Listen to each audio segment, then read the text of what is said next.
Open your mind. Good evening and welcome to Open Your Mind Radio. You have myself, Alan James. And you have myself, Stephen George. A very good evening. Good evening. It's Sunday the 11th of August 2013. We're just going to sort out the stream with MSI. I think they were just running over there a few minutes. We're just going to... No, we're live. We're okay. We're live we're now. good. Okay, that's brilliant. Good evening and welcome. Now, we have two guests on our show tonight. We have Deborah Taraves and Ben Gilroy. And we'll be getting Deborah on in the next few minutes, but we're just going to go through the normal communications channels. Yes, Mary, how can people communicate with us this evening? The communication channels are email info@oymireland.com, by phone 046 927 1212, and you can also contact us direct through the OYM chat room. Thanks very much, Mary. And if you're ringing in from outside the Republic of Ireland, the number to dial is 00353 and then 469271212. Alan. Excellent. Okay, just a couple of things we're going to touch base on before we get Deborah on, because we have a packed show tonight. Now, donations as usual. You know what it's like, guys, that we need to fund OYM as much as we can. So if you have any €2 or €3, €4, that's a big help. If not, if there's any ads on the website that you fancy, just click on them and we get a few cents from them. Thanks a lot if you can do that. That's much appreciated. Now, just very quickly, we got a phone call during the week off a chap called Charles, who we talked to before. But unfortunately, when Charles left a message on the answer machine, his voice cut up, and we didn't get the full phone number. So, Charles, if you're listening to the show, sorry we didn't get back to you, but the number cut up because it's an internet phone line. So if you can call us back or send us an email, and then we'll get back to you, and then we'll have a chat with you then. That would be fantastic if you can do that. And just the one other thing that we just need to touch base on, and I'm sure you've all seen this in the news, and Steve, I'm sure you've seen it, that this TD, or I think she's a TD, O'Rourke, proposes a Fianna Fáil and Fine Gael coalition. Former deputy leader says parties should forego past differences after the next election. I think they are crapping themselves. They are literally crapping themselves. God. That they know that it's the downfall of the standard political party, and the men in the back rooms trying to work out what's the best thing. What can we do to fool the general public? Oh yeah, let's get two parties. Tweedledum, Tweedledee, same party, no differences. They want to keep their status. They want to keep the money coming in. They want to keep control. They're getting desperate. So we need to keep pushing and waking people up about, this corrupt government that we have in place, this coalition. Labour, Fine Gael, look, they're all the same. All right? As I say, the one thing that we need to look at, and we know we have Ben on the show later on, but we like the idea of direct democracy. You can't get away from that power to the people.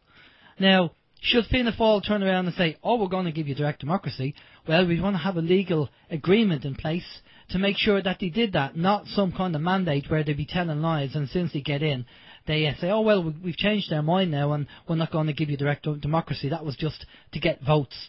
Are you saying our government tell lies? No. Did they tell lies? I hope not, because they're listening to us now.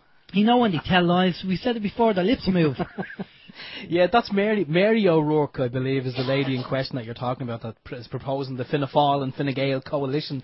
I mean, Jesus, she's obviously under some illusion that after the next election, that one of those mainstream parties are still going to be in control of this land that we live on.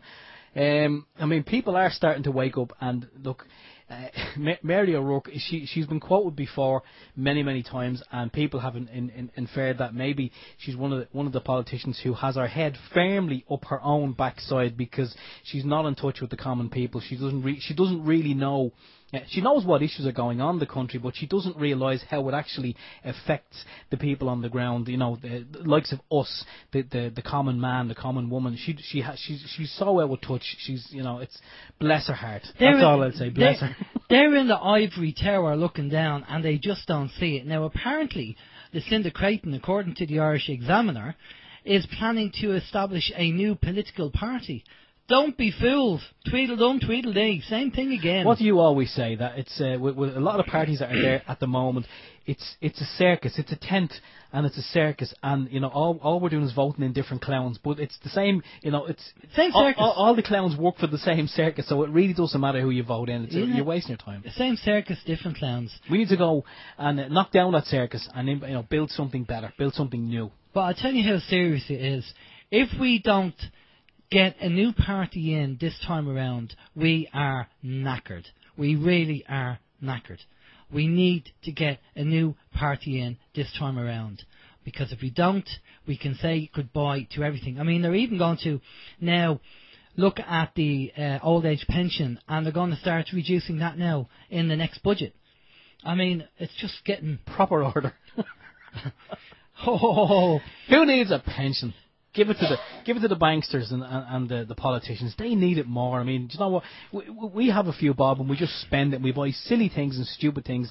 Those people who are running this country into the ground, I might add, they need the money. Just give it to them. Give it all to them. If there's any pensioners listening at the moment, if you send me an email, I will forward you Steve's home address. And you can give him a Molotov cocktail to his living room. I live down the bottom of Walton's Mount. Okay, how's your week, Steve? Oh, my week's been fine. It's been one of those weeks, as I mentioned to you there the other day, and we were having a little chat. This whole thing with the property tax. Anyone who's been a regular listener to the show will know that the government over here, they wanted people to register for a property tax.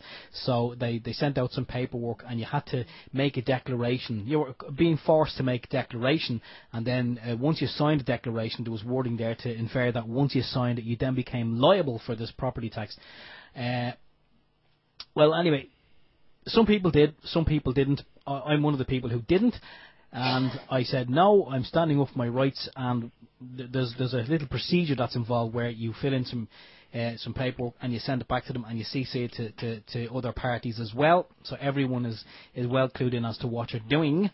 I've done that, I should say. And then I got a letter off the revenue saying that, okay, well, if you won't make a declaration, even though they're trying to scare people into doing it, then they would contact my employer, and monies would be removed from my salary, my wages. So there's another procedure that you put in place then, where you send a letter back to them, telling them you do not consent to this, and you send a copy of that to your employer and several other parties as well. I've done that. And then during the week, my employer called me to one side, and it started off as a kind of a friendly little a bit of banter, and it ended up, I won't say it ended up in a row, but it ended up in a heated discussion where he just figured, you know what, you're wasting your time. I don't know, it's people like you who are causing all these problems, and I was basically slated. But because he's my employer, I just kind of I could have been nasty about it, but I decided no, I'll take it on the chin and I'll just speak my mind and say what I know to be true, which is what I did. We went on, we discussed several other matters. We kind of sidetracked from the whole property tax issue, and I mentioned the likes of, say, the fluoridation issue. I said I'm not just against property tax. I said I'm also actively trying to fight this fluoridation as well. He said there was no. He basically told me there was no truth in that because it wasn't on the news, and if fluoride was such a big issue, it would be on the 6 o'clock news, the 9 o'clock news, and all over the newspapers. Talk about naive. Yeah, I won't spend too long on this, but then I did mention that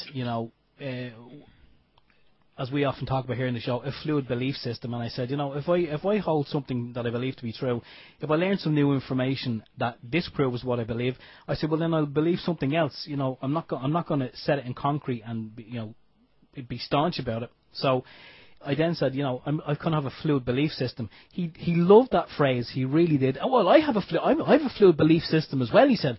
And I looked at him and I laughed and I said, but you don't. I said, because I'm explaining it. I'm giving you some information here.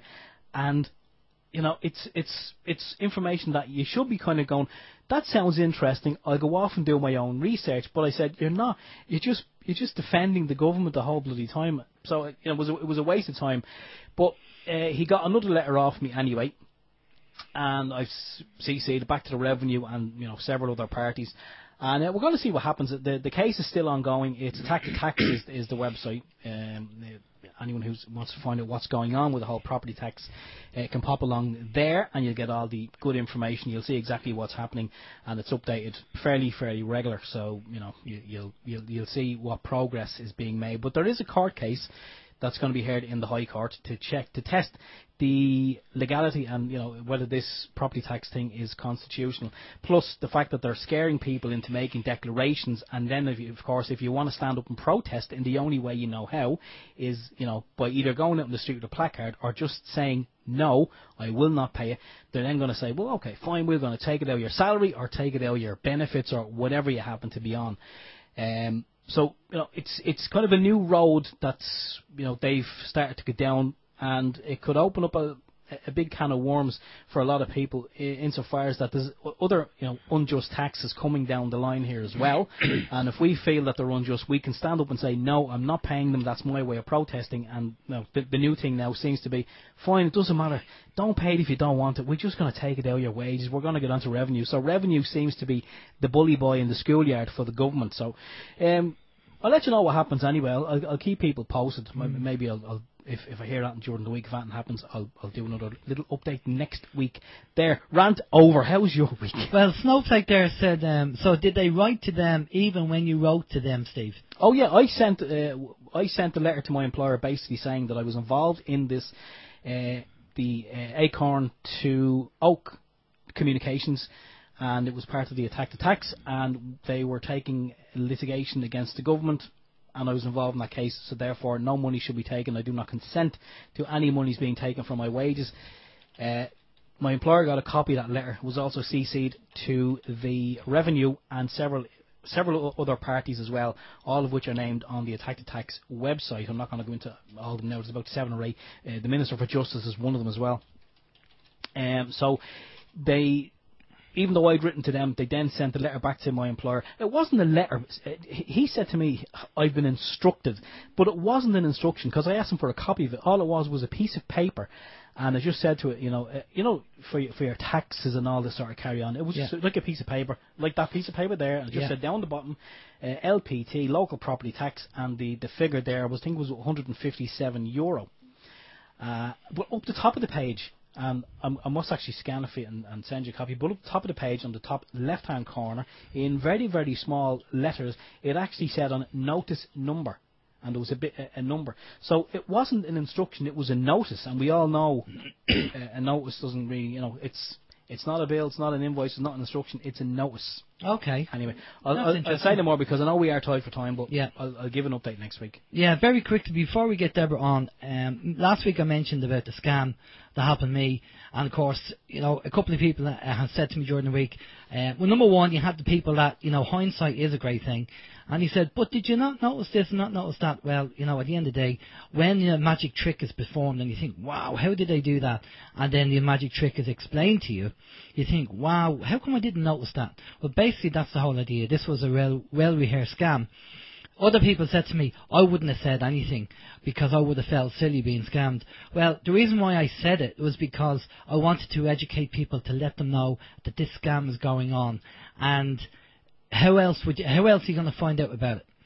So just be wary that if you're buying a car, that you just, do the checks and make sure that it's all legit. And to be honest with you, don't go along with the money. Go back the next day. If you go along and like the car, say you'll be back the next day, because that way, if you don't have the money on you, then there's less chance of anything happening, whether it be, whether you get the car or not, or whether it'll be you might get, held up in some way, as happened to a few people. So just be careful about that, because it can get quite serious. I've heard a few bad stories during the week of what happened to people on a similar scam. So just be safe, and that's why I kind of went public with it and said it, because I don't want anybody else to be caught like that, because it's bad enough when you don't have the money and then something like that happens. So just be careful, because it's pretty bad. Anyway, sorry, before you, I think this is worth mentioning. It's just up there. on the chat from Chris, and I think it is an important issue. But we know that there's a big problems at the moment with Super Quinn. But will Super Value continue to make Super Quinn sausages? That's the real issue.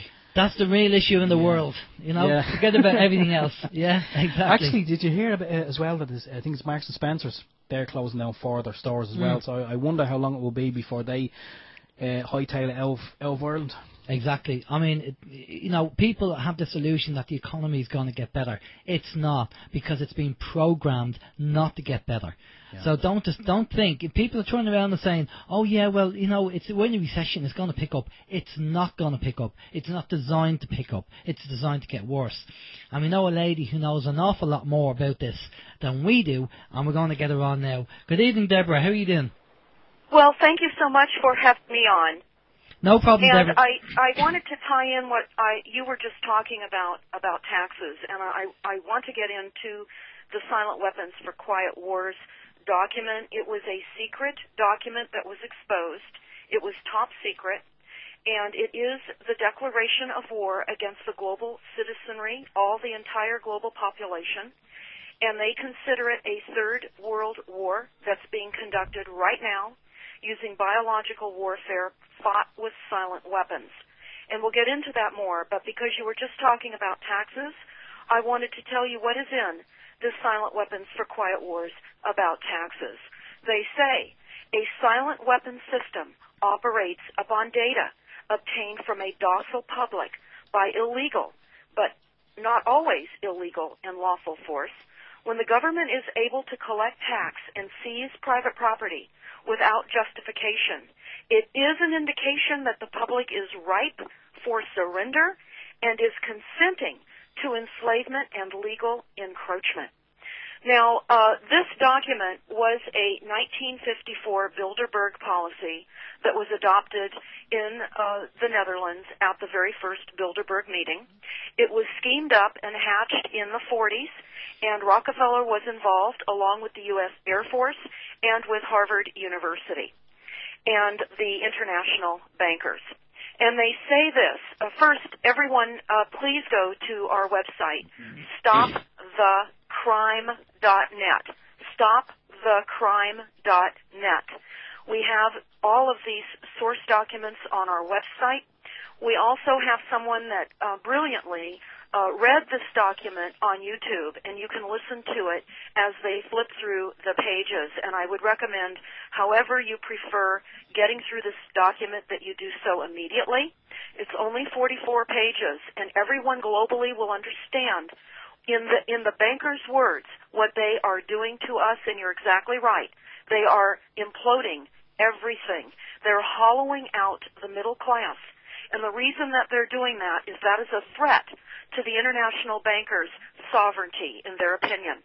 We've gained too much. We've been responsible for new technologies. We've all elevated ourselves with our standard of living and our education.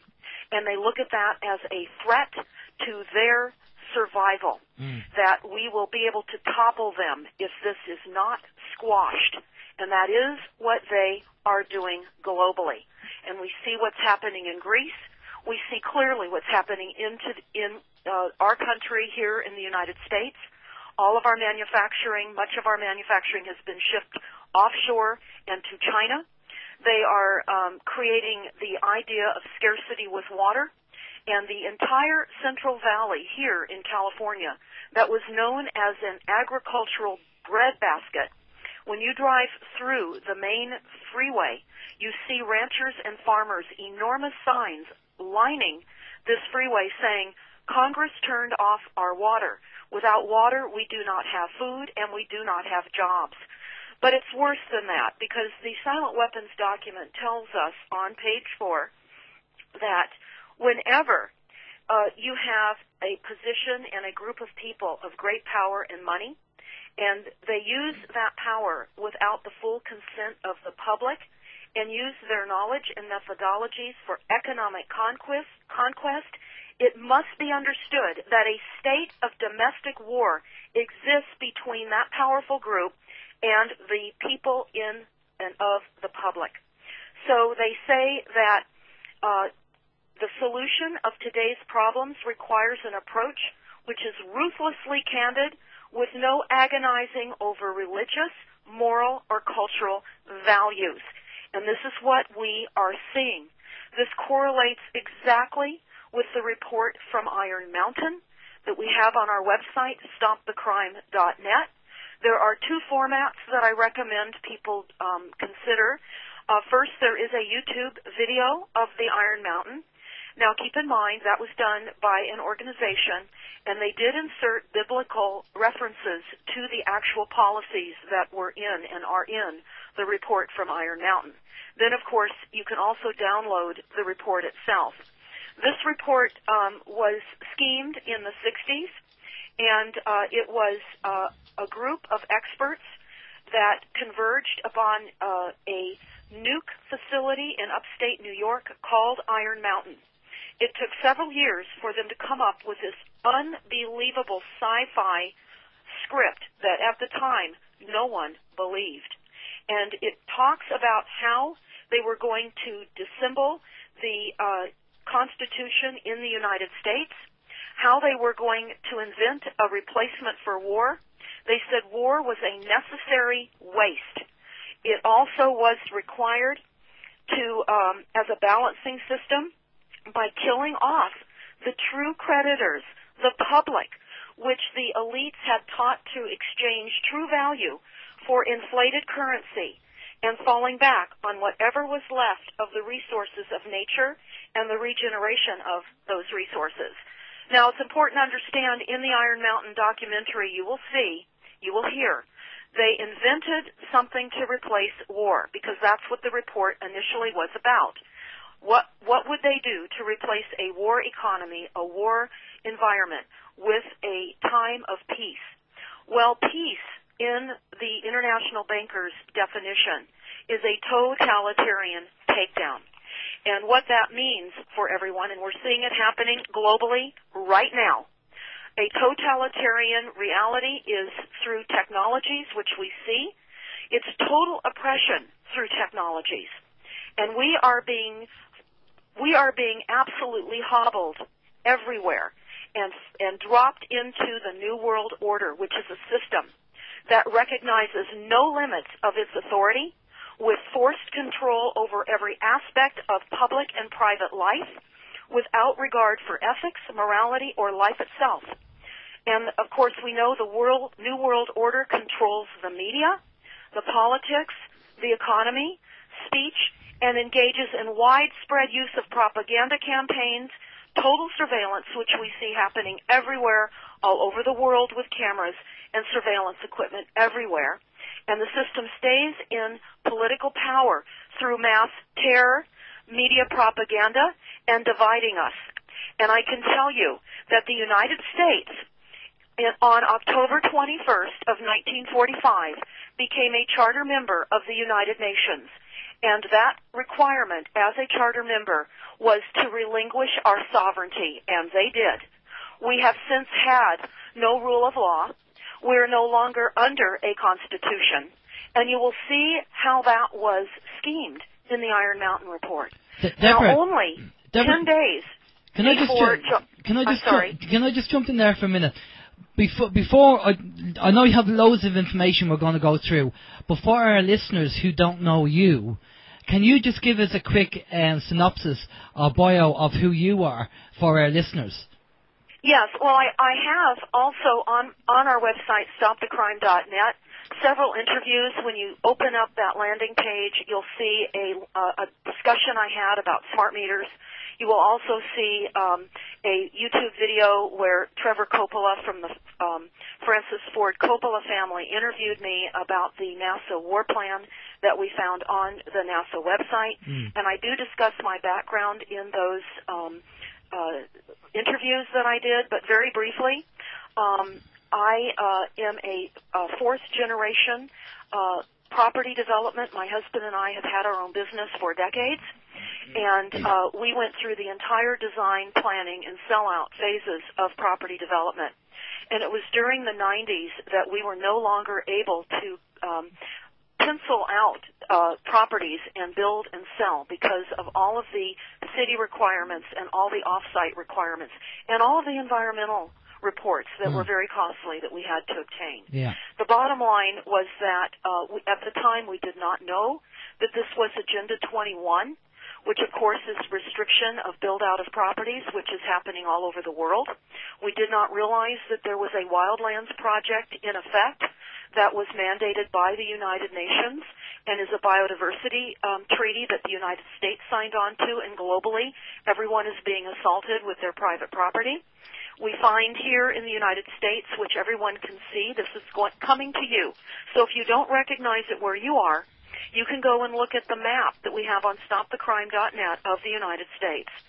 And it is a wildlands project map, and it shows human access being denied. We are going to be seeing, and we already have, forced transformation and relocation of all Americans and cities to comply with environmental policies and reduction of CO2 emissions. We also, here in the United States, have massive road disrepairs. In fact, here in Northern California, in the wine country, our local government only was able to fund the repair of 160 miles worth of over 2,200 miles of roads that they're required to repair. So we now, according to the Division of Road Maintenance here, are spending between $650 and $750 a year to maintain our cars because of all of the disrepair and potholes. Now you wonder why this is being allowed to happen. Well, all the monies that were confiscated as gas taxes have been stolen. Also, roads simply will not need to take any of us into the areas that are now starting to be restricted. So under UN Agenda 21, they are forcing our inability to travel. And so by not having roads that are adequate to drive on is a way in which you will be restricted by travel. And I can say that on that map of the United States, you will see where there are core reserve corridors that will have little or no human use. And you will see buffer zones that are highly regulated for human use. And you will see other areas that people can live, and those are called human settlement reservations. Now remember, we put the Indians on reservations. Hey, we're going on and into reservations as well. Those of you who have not watched the Hunger Games, you need to. You need to understand what human reservations and settlement zones will look like, but they have named them in fun words like smart growth towns, where they are now adopting here in the United States, across our nation, in all towns everywhere. The cities are creating planned development areas, PDAs, and it has massive restrictions if your rural, your farmland, your ranch land is out of the PDA, which is the case. This is massive land theft through rezoning. The American Planning Association has completely redrawn all of the plans for all our cities. People do not realize the massive theft through zoning changes and building requirements. Right now, we're headed into water restriction. If people in fact, it's called a rain tax. What they're saying now is because of much of the bacteria that is closing up beaches. Again, that's all part of land restriction, and they're blaming it on us. Important to understand the Iron Mountain Report. In order to get out of war, they had to invent something that would replace war. It had to be something so significant that it would impact every person on the planet in a way of an imminent threat. It had to be a believable and an imminent threat. So they invented pollution. You will see how they created the pollution to blame it on us and then call it global warming. They have accomplished a global scam, and it is and was and now is going forward in the Iron Mountain agenda. It's very, very important to understand what John F. Kennedy tried to warn us about. He told us just prior to being assassinated that we were in a monolithic and ruthless conspiracy, that we had a covert means and a group for expanding its sphere of influence on infiltration instead of invasion, on subversion instead of elections, on intimidation instead of free choice, on guerrillas by night instead of armies by day. He told us it was a system that had conscripted vast human and political resources and material into the building of a tightly knit, highly efficient machine that combines military, diplomatic, intelligence, economic, scientific, and political operations. And that is exactly what has happened. World War III was declared in the Iron Mountain Report, because you will see that it is absolutely collapsing the Constitution of the United States, which has already happened. We have mega corporations and banks posing as a legitimate government here, and they are not. We would not be being poisoned from every possible venue if we had a representative government. We are being sprayed with toxic chemtrail dumps from the geoengineering program, which they deny even exist. You can look up, see what you see, and they tell you, oh, you don't see what you see, that's nothing. It is a poisonous, toxic cocktail that is being sprayed on all of us globally. It has many layers. Most of us understand, and you can go to toxicsky.org. That's toxicsky.org. That's another website that we're operating, but you can go to stopthecrime.net and link to our other websites, also smartmetersmurder.com. But, of course, we recognize the layers of the chemtrail dumping, and I'm going to right now refer to the NASA war document because I want everybody to go and take a look at this, as well as the silent weapons. But can I just mention, Deborah, that this video was actually on the internet and it actually went viral because of the information that you said on it, and people can see it on the internet. But go ahead, you can go ahead and talk about that.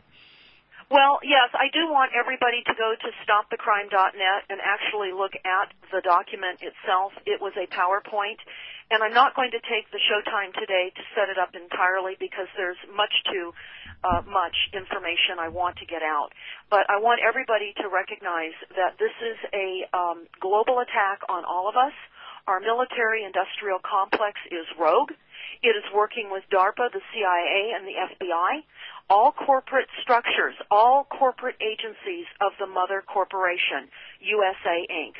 And we recently attended Al Gore's talk about his new book, Future Earth, and he says it is Earth Inc., and it is. It is Earth Inc. We are all being governed by corporate agencies of the mother corporation, the international bankers. We are in lawless, dangerous times. Everyone recognizes that. We have our water agencies that are being told they must fluoridate our water supply. That is to, of course, create a reduction of IQ, and it is to create apathy so that we're an easy takedown, so that we'll concede to this silent weapon system that is being waged upon all of us globally. And until you all recognize the extent of this attack, we won't know what effort we must put in to create awareness and to absolutely resist and not comply on every single level. And that includes, do not allow a smart meter on your homes. These are biological biohazards. These are microwave radiation frequencies. And I know that you've had Barrie Trower on your program many times, who talks about the wireless. Yeah. And this is all part of the silent weapon system. In fact, in the NASA war plan, it talks about, on page 50, the effects of low-power microwaves based on the U.S. Army military document, which we do have posted under the source documents on Stop the Crime. And they admit to massive behavioral deficits, seizures, gross alteration in our brain function, and 30% to 100% increases in brain blood flow and lethality.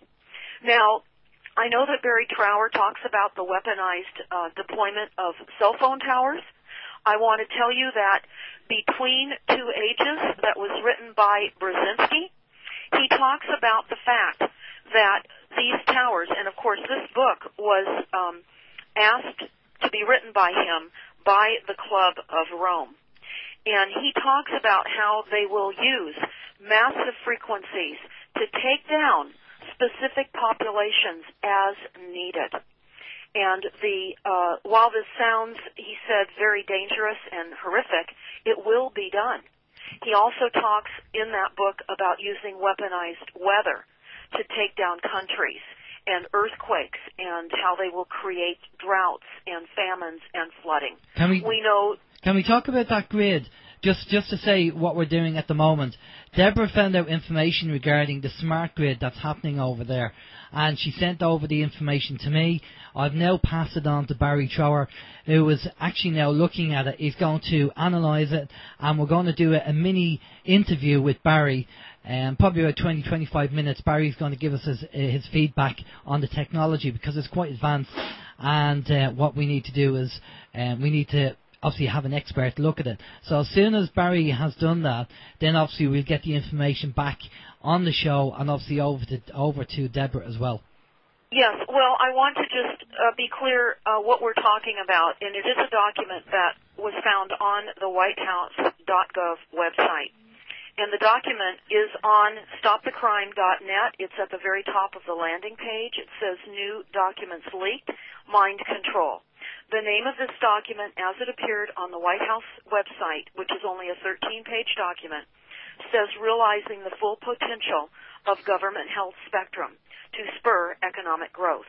We know to spur economic growth is for the global elites and the international bankers, not for any of us. And under that heading, it says President's Council of Advisors on Science and Technology, dated July 20th, 2012.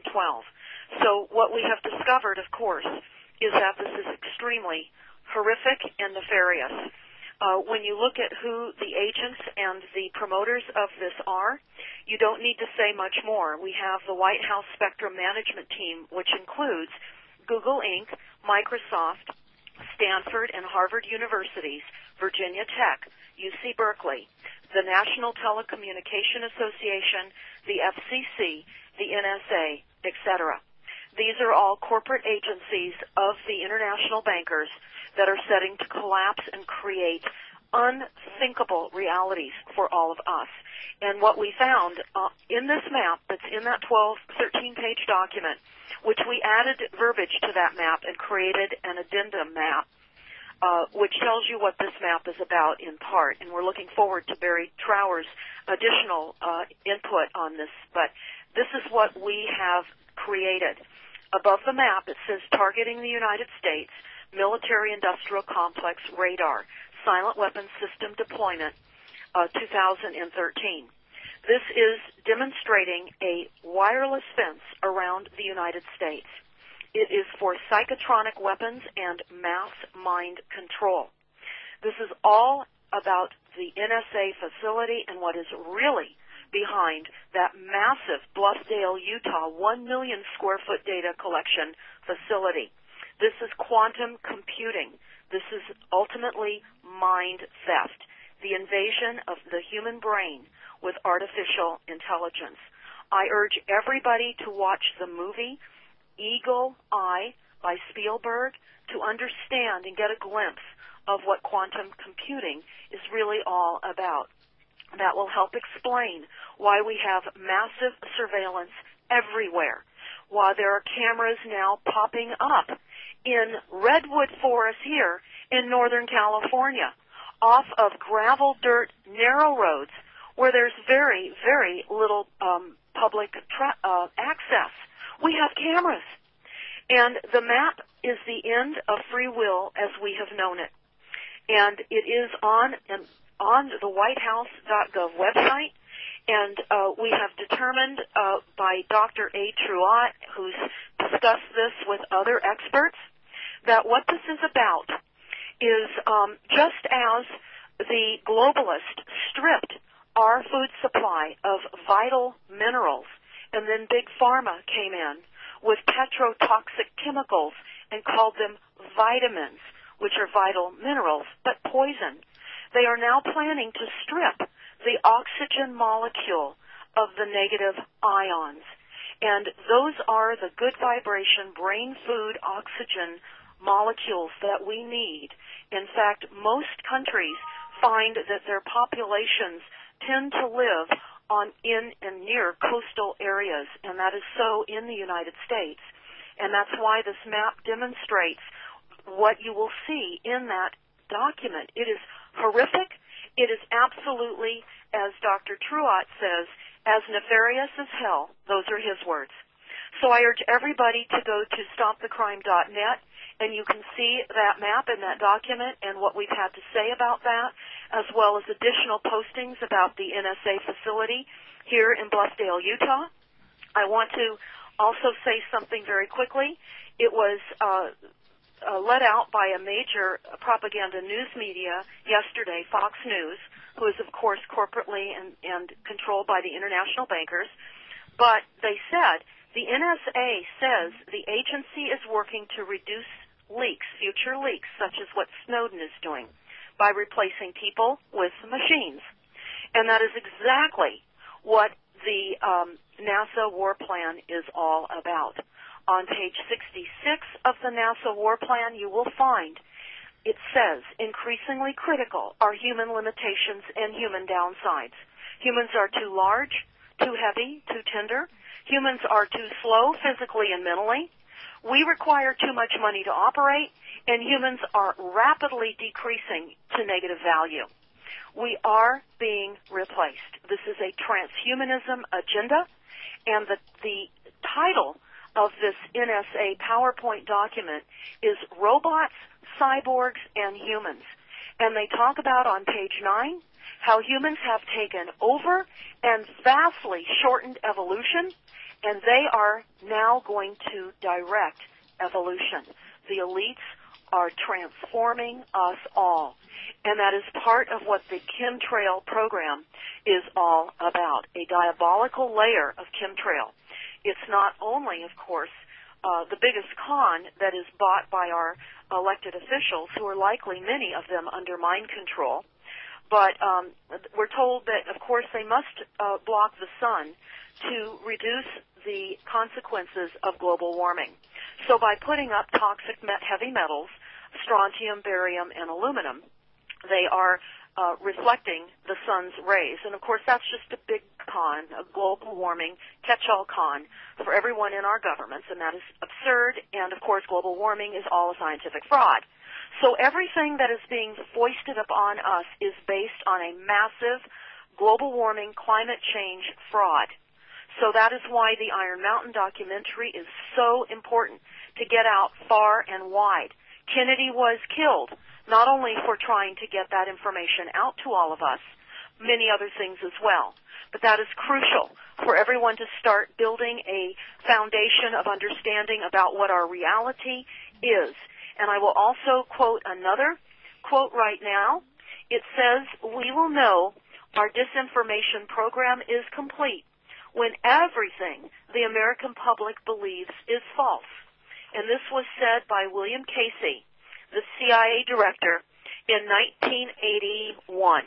So I can tell you, we have been massively deceived. They operate, the entire system operates on creating massive terror, on propaganda or make-believe, and division of all of us. We must unite. You will find in the Silent Weapons Quiet Wars documents, they talked about how they falsely set up our political system to divide us with right and left and everything in between, and let us go to the voting box, and it's almost like a psychological visit to a psychiatrist, where we go and we can vent our frustration over legislation that is absolutely causing what we are all now seeing. And we go and vote and we think, okay, well, we all are realizing that our votes don't mean anything. And they say that in the Silent Weapons document. They say underneath it all the presidents and all the people of any significance are selected and put in place by the international bankers. So they are distracting us and putting our energy into trying to encourage legislators to do the right thing and to invoke legislation that will serve us. None of this is about serving us. The silent weapons system, I remind you, is a program of genocide and slavery. This is what it is. And I encourage everybody. Now, on our website, an organization did a YouTube reading the silent weapons document. So if you want to listen to the YouTube where they go through it page by page, they don't go over all of the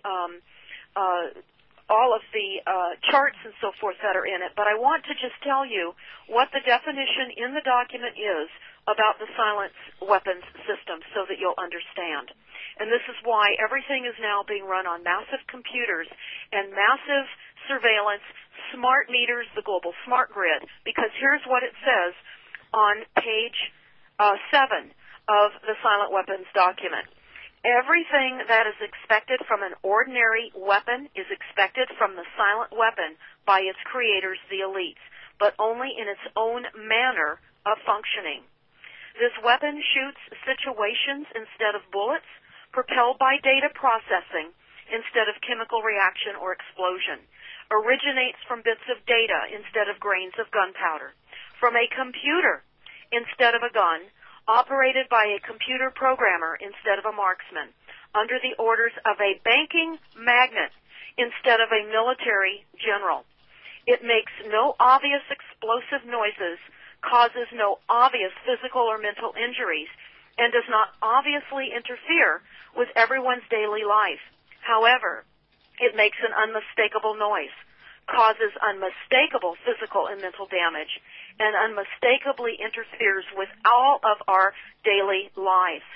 The public cannot comprehend this weapon, and therefore cannot believe they are being attacked and subdued by a weapon.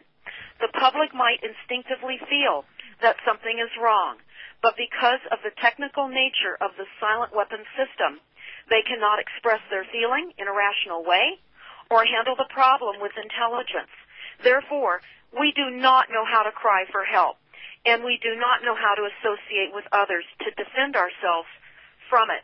They go on to say on page 8 of the silent weapons document, when a silent weapons system is applied gradually, the public adjusts and adapts to its presence and learns to tolerate its encroachment on their lives until the pressure, both psychological and economic, become too great and we crack up. They also say the silent weapons system is a type of biological warfare.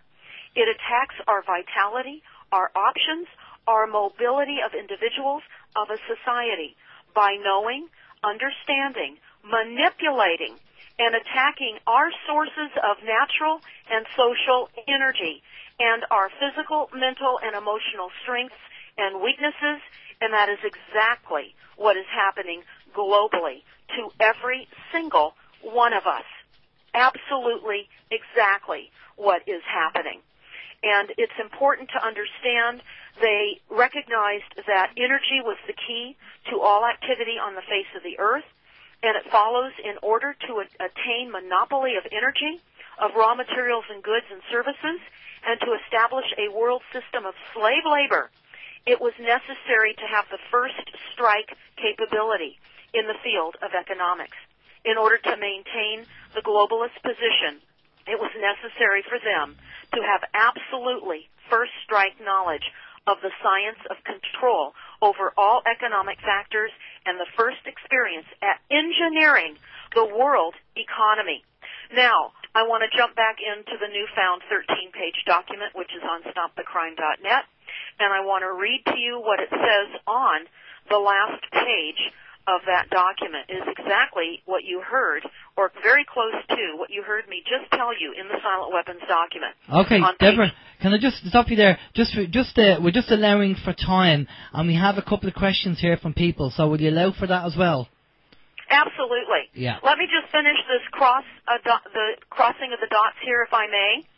Okay. On page 13 of the document at the top of stopthecrime.net, it says, "We can't wait. Worldwide leadership is up for grabs and follows first mover advantage." The same idea. So what we're seeing now is a war of frequencies, a war of poisons and toxins through a silent weapons delivery system globally on all of us. And now, yes, questions are fine. I did want to cover some other important points about the smart grid, but we can do that in a moment. Okay, well, we have a few questions. Obviously, we have two chat facilities going, and what we want to do is we have listeners that want to ask you a couple of questions, and obviously we're limited on time. So we'll go over to Steve, and Steve will just shout them out to you there. Okay, a lot of people on the chat, Deborah, are echoing that what you're saying is spot on. There's a lot of good comments and well-wishers posting some very nice things about you. A lot of them have actually seen some of your work, and they've obviously seen the website as well, stopthecrime.net. But I'll just go to the questions. Jerry is wondering, a question for Deborah, could Deborah identify who they are and name individuals at the very top? Oh, absolutely. In fact, that is on our website. It includes the Council of Foreign Relations, the Club of Rome, all of the secret societies, the international bankers. The list is quite long when you're talking about the corporate agencies, but there are a few at the top that are pulling the global strings. And I think that when you look at the Iron Mountain documentary, that's very clearly identified there.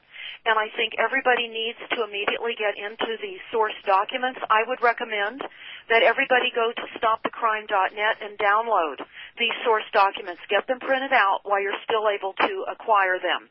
Because in the New World Order Exposed document, 1969, they tell us that they have been for years removing books out of our public libraries because they needed to enslave us by lack of knowledge. They needed to create a moat of difference between us and the elites. Again, it was all about securing the elites' sovereignty and to create animals, cattle, out of all of us so that they could manipulate all of us. This is discussed in the Silent Weapons document, in the New World Order Exposed document. We're finding now internationally education programs such as the ones that are now being introduced here this fall in the United States, which is called Common Core Curriculum. People have now investigated that Common Core Curriculum, and it is reducing the level of teaching of math and science. And you will see in the Silent Weapons Quiet Wars document, they said they must reduce our ability in math and science so that we do not understand how to untangle ourselves from this massive scheme that they scammed on us in 1948 with Rockefeller and Harvard University and the U.S. Air Force and the international bankers. We have had a massive global setup here. It's been underway for a couple centuries, actually. But I want to read to you on page 11. This applies to whistleblowers because we just received a document yesterday that talked about how NSA will control future whistleblowers. They're simply replacing humans with machines.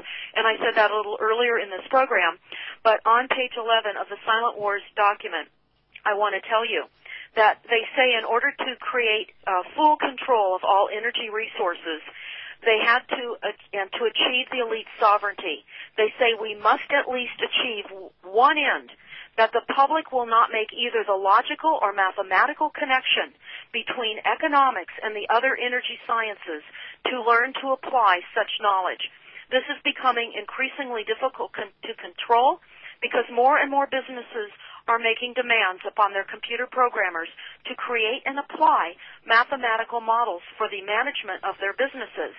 It is only a matter of time before the new breed of private programmer and economists will catch on to the far-reaching implications of the work that began at Harvard in 1948. The speed with which we can communicate our warning to the public will largely depend upon how effective the elites have been in controlling the media, subverting education, and keeping the public distracted with matters of no real importance. This is what they say in their document. Okay. And again, yes. Yeah, no, that's okay. We're just going to go through another couple of questions for you there. Steve? Yeah, one of our regular listeners, Agent, on our chat room, he's wondering if the Illuminati have all this technology, why bother killing us slowly? And followed on from that, which we generally wait till the end of the show, but I'll throw the question in anyway.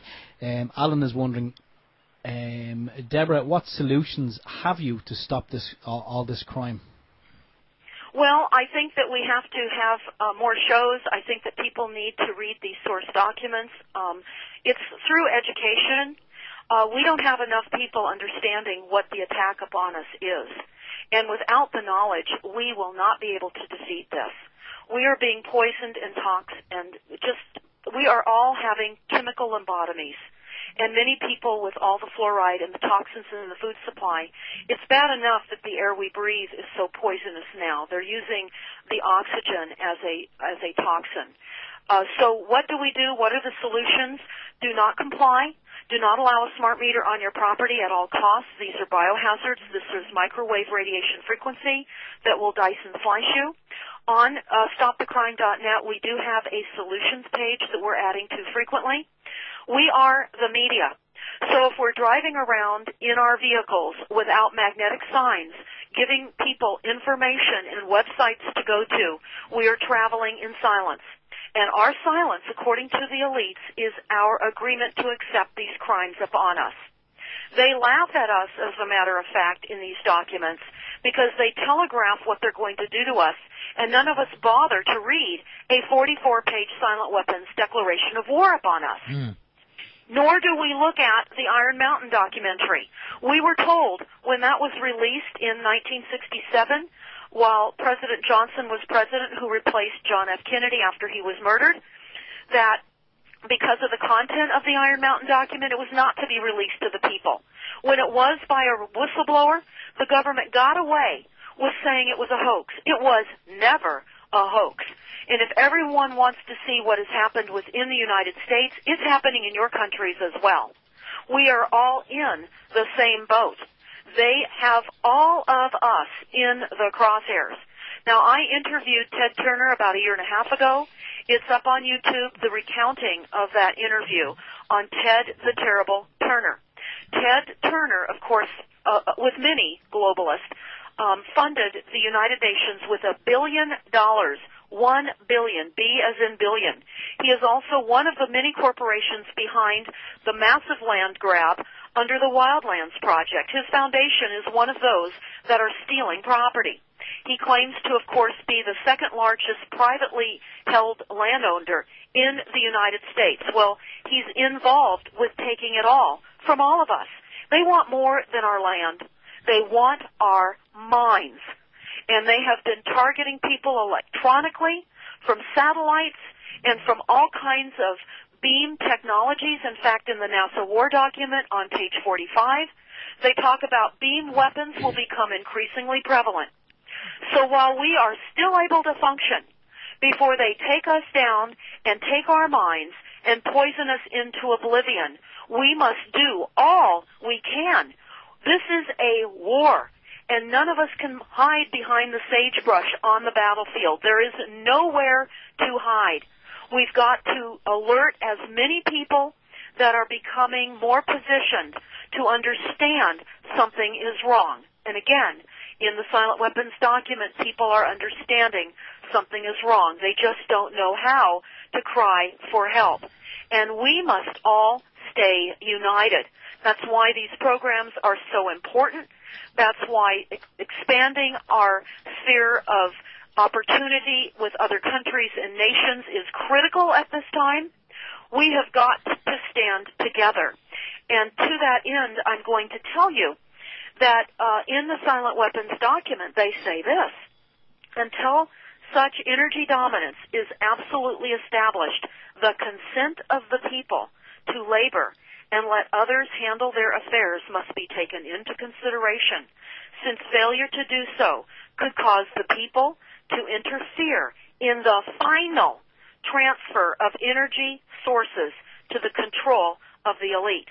Now, I want to jump into what we've discovered here in the United States about the smart meters, the smart meters that are being deployed globally. Those are, of course, registering your consumption of electricity, gas, and water in your homes, but not so much gas anymore.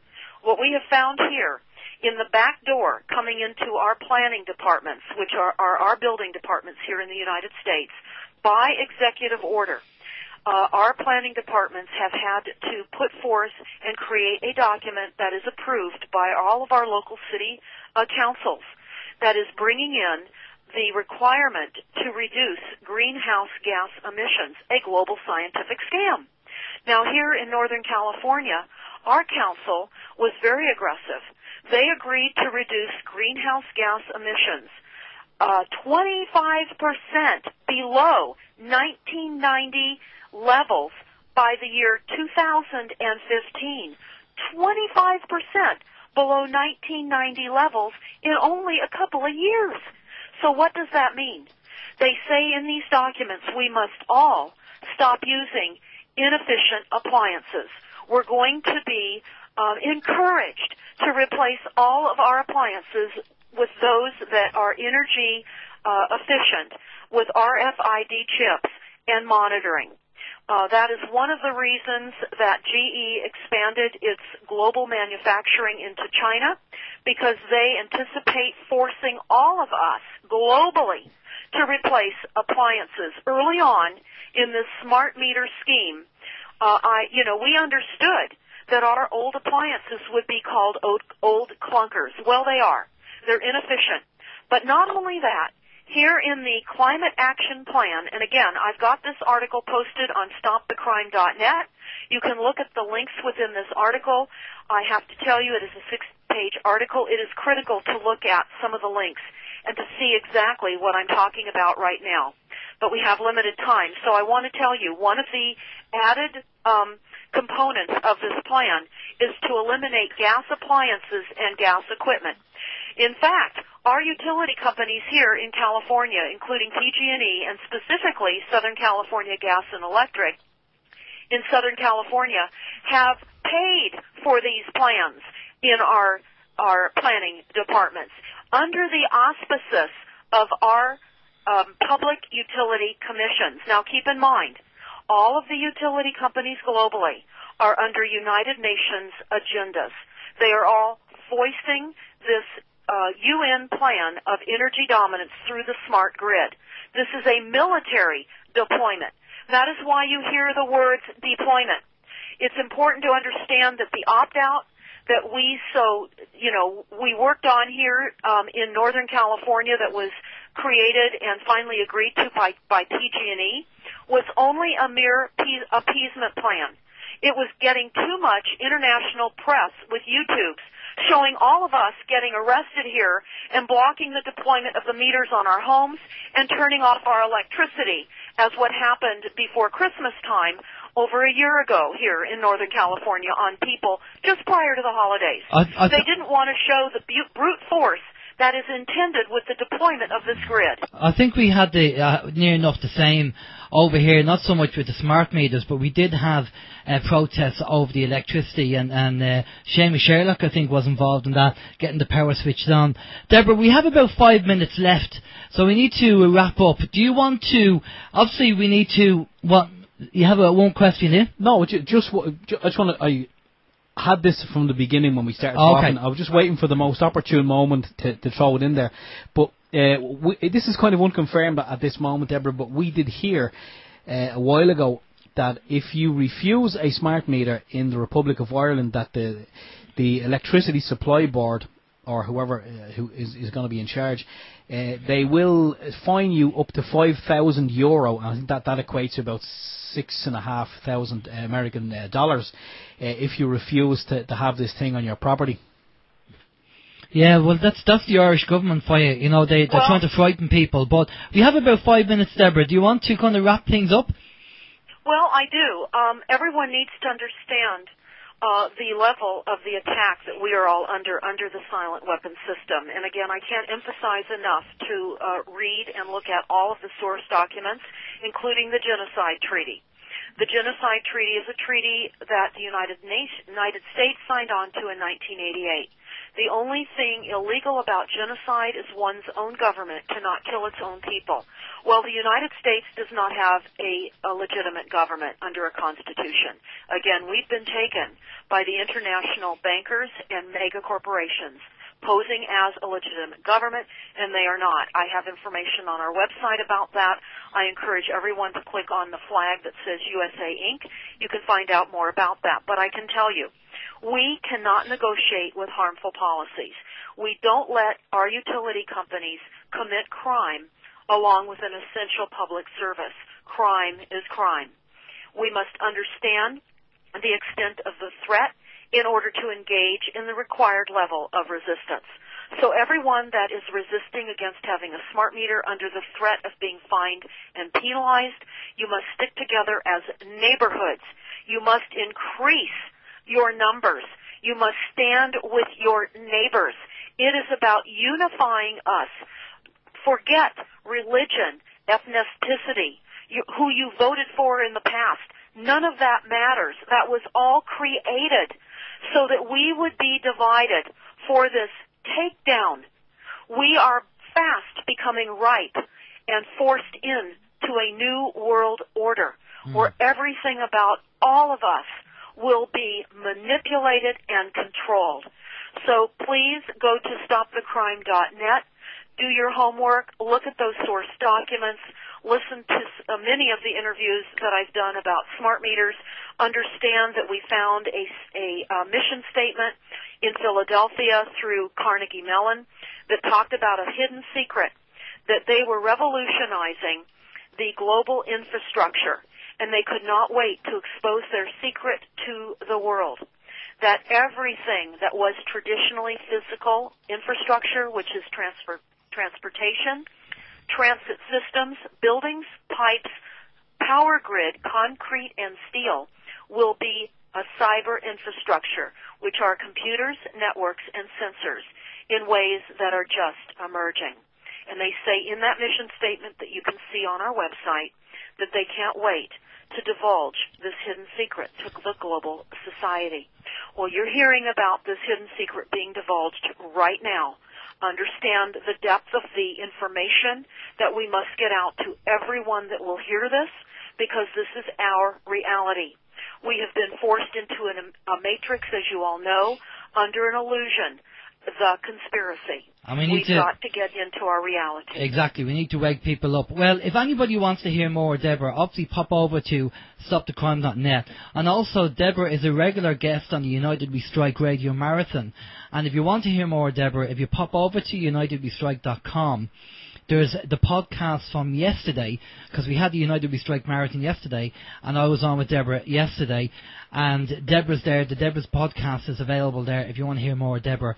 Deborah, we've had requests from our listeners to get you on again, and I think we'll have to do that in a few weeks' time, and we try and give you a bit more time on the show, because there's, information coming in all the time. But we do have another guest lined up, and he's ready and waiting in the green room. I think we'll have to say... We have a green room. We have a green room. We have a virtual green room. But listen, Deborah, thanks a lot for coming on to the show. It's much appreciated. And take care of yourself, and we'll talk to you soon. As soon as Barrie has that report done, I'll get that over to you anyway, and we'll get that online for people to download and to have a look at.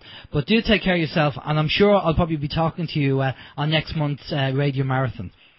Thank you so much for being there and getting this information out. Thank you so much. No problem. Just stay with us there for a minute, Deborah. Okay, we're going to go over to a quick musical break, and after the break we're going to get Ben Gilroy on from DDI. We're going to find out what is happening with DDI. We'll be back after this. Join UnitedWeStrike.com radio on the second Saturday of every month for our live International Radio Marathon. Don't buy, don't comply, ask why. Join UnitedWeStrike.com radio on the second Saturday of every month for our live International Radio Marathon. Don't buy, don't comply, ask why. Okay, and we're back. That was the short version of D-Ream. Things can only get better.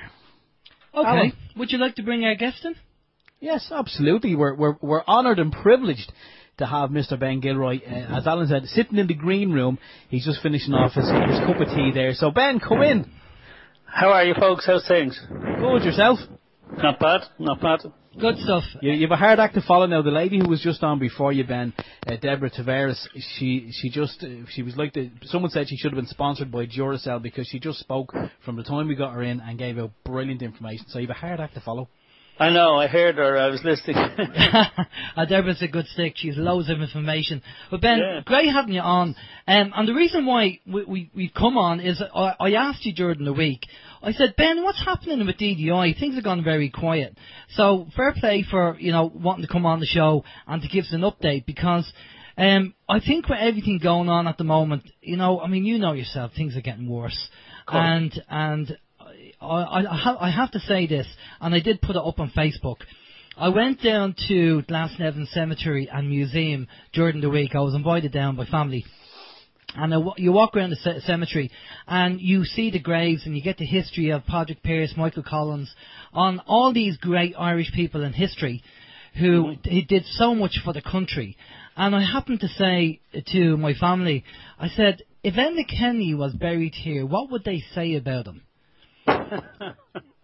What could they say about him? And they probably wouldn't bury him there because his gravestone would probably be trashed. I don't know. I'm just taking a guess. I'm suggesting burying him there even before he dies. We get him to volunteer for that, will we? Yeah. So Ben, tell us what's been going on. What's happening with DDI at the moment?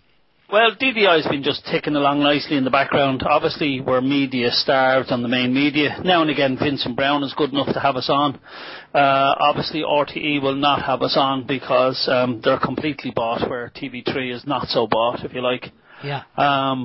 They try not have us on with other politicians or stuff like that, because they don't want any argument. They don't want me basically talking about anything. So anytime it's just talking about a new political party, they'll have me on.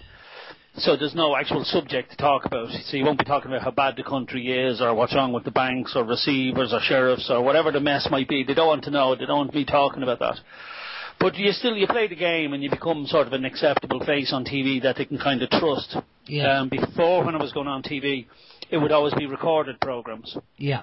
And they used to cut a lot out. So you learn a little bit from that, and you learn kind of to pull back a little bit about what you might say, because a lot of people say to me, oh, Ben, you didn't say anything about the Rothschilds, or you didn't say anything about, the Illuminati, or you didn't say this or that, or whatever it might be. And I keep saying, look, media is a game. You can't say that. You can't say that. No, you just got to play the game properly. An interesting thing, Bill Still was over in Ireland. I don't know if you got to see him. No, I didn't get to see him, no. But Bill has been on the show. Oh, yeah, Bill's a good guy. Yeah. And he invited me to do a talk with him in Barrie. So when I was out in Barrie doing the talk, I think he only... he didn't know too much about direct democracy. But he said he was watching me on RTE after the election, and where I was basically saying, if you want to bail out the banks, ask the people. And he said that just resonated with him, and he said, God, I must get this guy out to talk. So we did the talk, and when I did a full talk about direct democracy and what it is, I mentioned that Bill Still has been talking about government issuing currency for, 20 years maybe. And I said that he's no closer today than getting that change, if you like, into any government. I mean, because he goes around the whole world talking about it. And I said he's no closer today to doing it than he was when he started out 20 years ago. And I wasn't belittling him. I was just saying that he does great work in educating people. Yeah. But, he was no closer because all the systems in the world are locked, especially the American one. The volume's gone down there, Ben. You're coming in, dropping in and out for some reason. Hold on. Any good? Yeah, come back. 1, 2, 1, 2. Any good? Bit louder. 1, 2. Yeah. Okay, we can hear you there. You're fine. All right.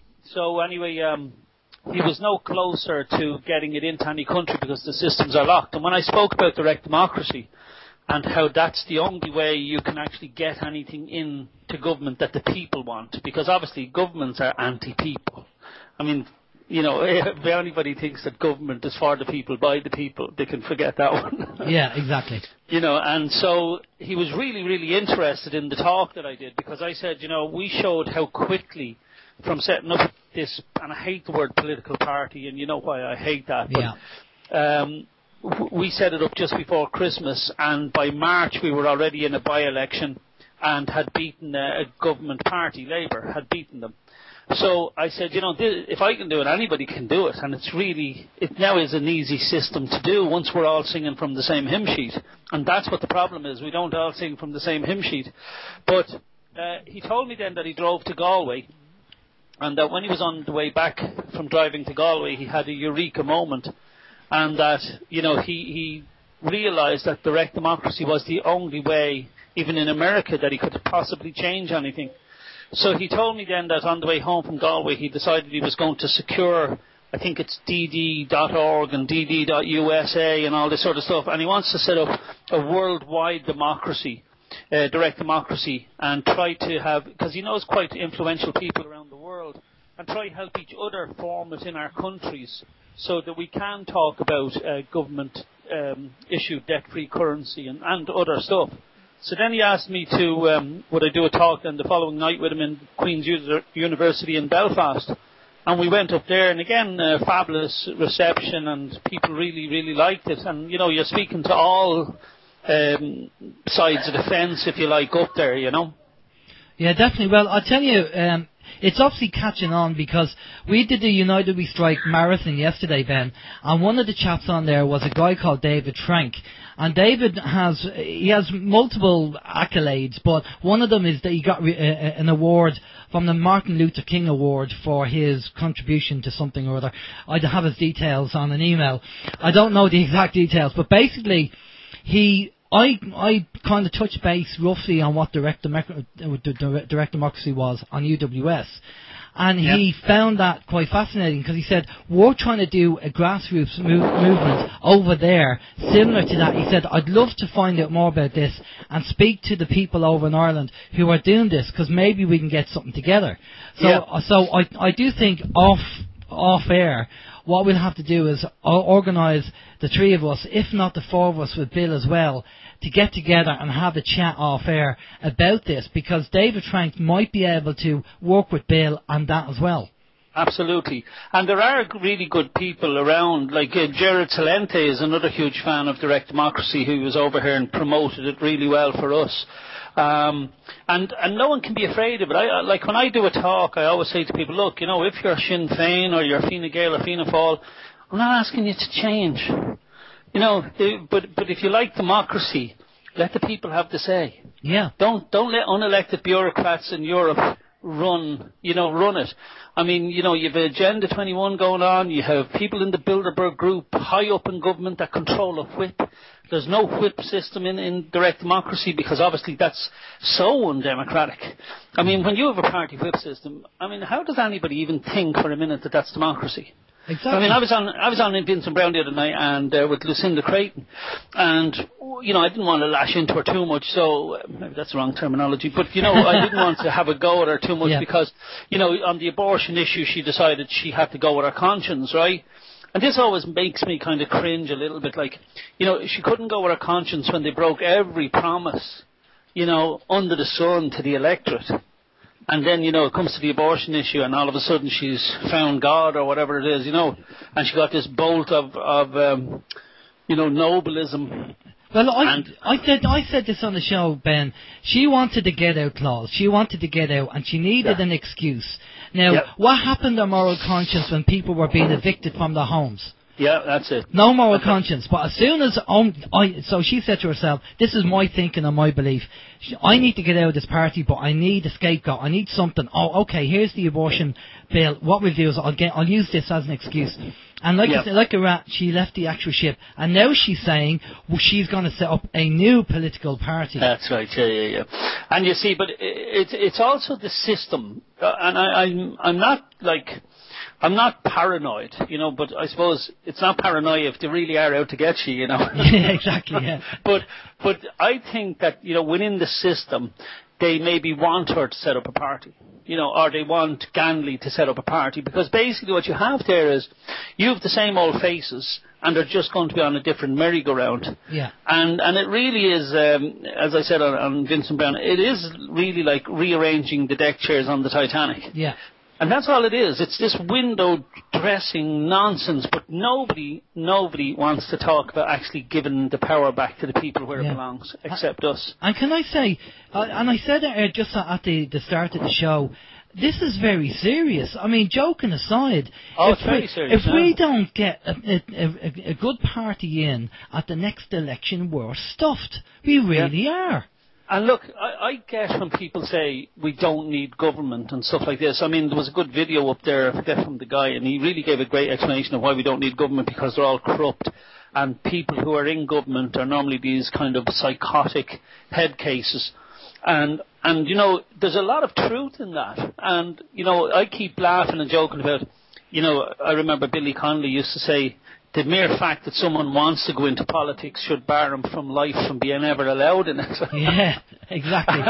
But it's true, and I know exactly what he was trying to say. So because I probably fell into this by accident, and if somebody actually knew that I hated politics, maybe it's a good thing then that I'm trying to do this, because once direct democracy is in, I couldn't imagine myself staying in politics. You know, it's not really my thing. No. But if we get direct democracy in, I would love that. I think you know, you're on the right path, and I mean, you've got so many people out there admiring what you're doing and what you're doing in DDI. But what's happening with DDI as a party? I mean, if you look at the likes of Fianna Fáil, Fine Gael, they all have their respective TDs for each location. So are DDI doing the same thing? Are you recruiting or asking people to cover certain areas? Yeah, well, what we have is, if you go onto any of our websites or our Facebook sites, you'll see now DDI Wexford is set up, Waterford, Carlow. I think it's actually Carlow, Kilkenny. Where else are we? Then as you come up, there's one in Castlebar. Keep heading up into Donegal. There's one in Cavan starting soon. There's obviously one in Meath. There's one in Dublin. And we keep encouraging more and more. And what we do is we just ask them to set up a committee, a temporary committee first, because the numbers wouldn't be big. And we then ask them to write to the local communities, whatever they might be, the GAA, the MACRAs, the whatever. Try to encourage more and more people to come in, because so many people are disgusted with what the government is doing. I mean, we could have set up the Raven Looney Party and still be popular. So, exactly. You know, but that's what we're doing, because our goal is basically the next local elections, which is in about 9 months' time, local and European elections. And we would hope to have at least 20 candidates. I forgot actually DDI Drogheda, they'll kill me, because it's quite strong. But we're asking everybody then, you know, when the committee is large enough, to set up a permanent committee, and then to put forward people for election for the local elections. And, you know, I think we might surprise people, because I would reckon we should have 20, at least, people around the country. And even if we only take 1 or 2 seats, it's not a power struggle. It's not our desire to get into power. Do you know what I mean? Our desire is just for change, to get direct democracy back in, that the people in Ireland eventually have true democracy and a say. We don't have a say, we have a vote. Yeah, huge difference. Ben, if you could get into the Dáil, I mean, look at Claire Daly. I know Claire's an independent TD, but she was in there, and she said what we all wanted to say about this sycophantic approach, and, you know, Enda Kenny, and now he's been lined up for a job in Europe because he's a good little boy and he can do what he's told. Now, if I can imagine you or people from DDI in there and speaking about the issues in front of the camera, in front of Enda Kenny, and Enda Kenny probably cringing and going, people should know about this, we don't want to tell people about this, that fluoride is bad for you and the poisons in their food. But when you're in the Dáil, this is the great thing about it, you can go and say it and make it, and this is why I think it's good. But Steve has a question for you there. Steve? Yeah, this came in, I think you were only out of the green room, Ben, and this question came in from Crown Copyright, one of our regulars here. He's saying that he hasn't seen any new videos on the eviction front, and he's just wondering what's happening.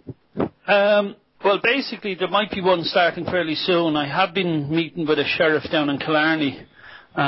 This guy is like the master Jedi, though. He thinks he has been endowed with all these great powers, he keeps telling me. Okay. And I think it's going to come to a showdown maybe this week.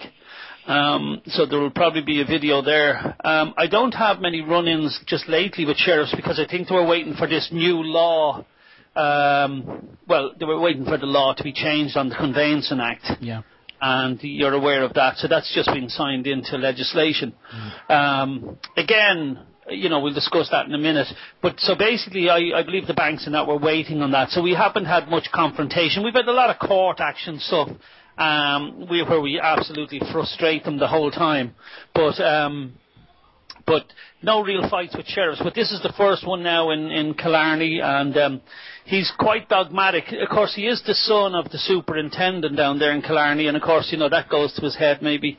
But the funny thing about this is this guy has young children who play football. They play football with the man he's going to evict, his children. Oh, they drop each other's children home and all, and the guy has told them, I don't care, I'm coming to eviction, that's the end of it. Nice guy then. Nice guy to have as a neighbour. Yeah, well, friends like that, who needs enemies? Yeah, I mean, unbelievable, Steve. Can we just say, we've noticed, we kind of followed this, I'm guessing you do as well, Ben, the Mead Anti-Eviction Task Force on Facebook, and we've noticed that over the past couple of weeks, that there has been some planned evictions, but then the word gets out, and I think obviously a lot of people plan on being there to aid, or to aid the person, or come to the aid of the person who's due to be evicted. And on the strength of that, well, we're guessing it's on the strength of that a lot of these evictions have been postponed or cancelled. Yeah, I mean, I know they're watching our Facebook pages. There was one in Navan recently, and I know we had about 200 people going to show up at it. And I rang the sheriff, and I told her to put on her makeup and everything, because believe it or not, the first sheriff in Meath who was supposed to be doing it, that the letters came out from, was Mary O'Malley. And this is something you don't hear from me in Gilroy too much. Mary O'Malley is actually a lovely lady. Even though she's the sheriff, she is actually a nice lady. And I had hoped to talk to her, and see if we could come to an arrangement. But when I rang up, I heard that she had now been made a judge, and that the sheriff was a Hearn from Louth. So I said, this is the sheriff from County Louth, who's also the registrar in County Louth, who is now standing in and getting treble wages as sheriff in County Meath. I said, she wouldn't have a brother-in-law, a TD, would she, for all these cushy jobs? And I said, look, I was going to ask you not to come out, but now I want you to come out. And I said, tell her to wear makeup, but she'll always look well on video.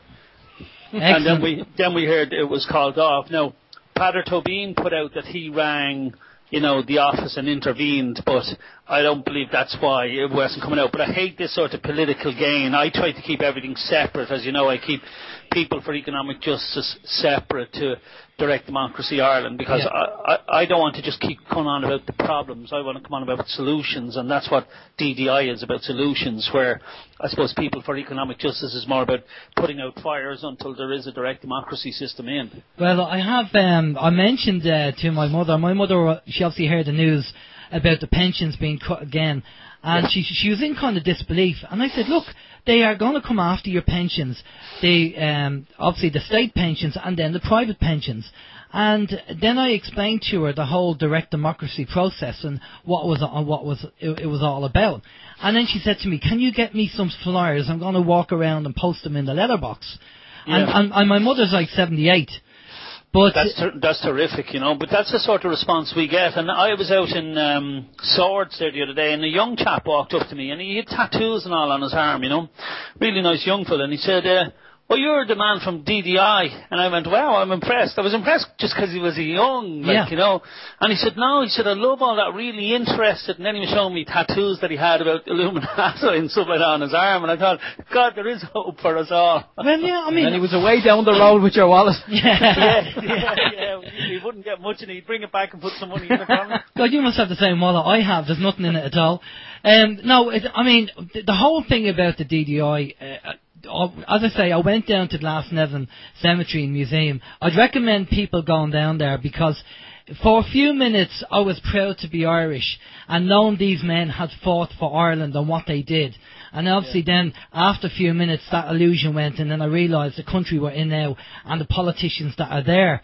But I had to say, the guy who did the tour, he either was misinformed or he's told what to say, because by God he missed so much information that was, what you were saying to the tourists, it was just the standard. He was talking about the 1937 Constitution, and he was talking about various things, and he was avoiding all the obvious stuff. And avoiding the elephant in the room.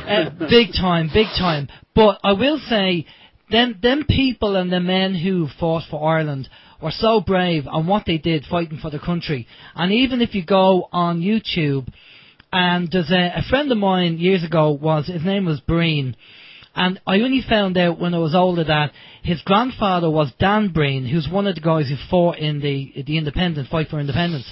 And you can go on YouTube and you can actually look at this documentary about Dan Breen. Now, I'm not getting all Rebel. But at the end of the day, we need to get the people on the street, the grassroots movement, not just the keyboard warriors. I mean, we do need keyboard warriors, but we need people out there. And, direct democracy, as far as I'm concerned, as a system, works for me because it's given the power back to the people.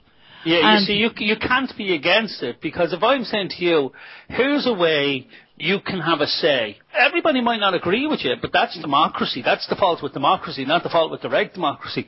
But, if I say to you, here's a way you can have a say. Let's say you want fluoride out of water, whatever it might be. Let's say I'm against you. It doesn't matter. The point is, if you get enough signatures, you can have a referendum on it. And therefore, that's power back to you. So how can you be against that system? Now, I can't rig it that the result comes the way you want it. Exactly. Although that would be a great democracy. But do you understand? So nobody can be against direct democracy when they truly understand the nature of exactly what it is. And the problem is that people are so fed up with the political parties and the lies that when you say DDI is a new political party, they'll go, oh, not another one. Yeah, Not even understanding what the direct democracy is. So when I've spoken to a few people and I explained to them what direct democracy was and when we did have it but it was taken out, basically, they kind of go, you mean we had it? It was given to us and the government. And then you see them kind of getting annoyed, saying, how dare they take that out when it was not their right to do it? That's right. One thing we do hate being cheated on, and a lot of people that resonates with them that we had it and they took it out, and they think, well, because they do notice that, oh, well, if they took it out, it must have been good. I mean, that's how we actually think of our governments now. If they're doing something, it's for their own good, and if they're taking something out, it's for their own good. So we know we're after getting shafted there. Yeah, well, it goes back to the fact that we do need government, but we need government just to administer the country, not to give us more taxes and not to take the laws away. Government wasn't designed for that. Government was designed just to run the country. And we need a political party or service, if you want to call it that, to actually maintain that and to do that and run the country.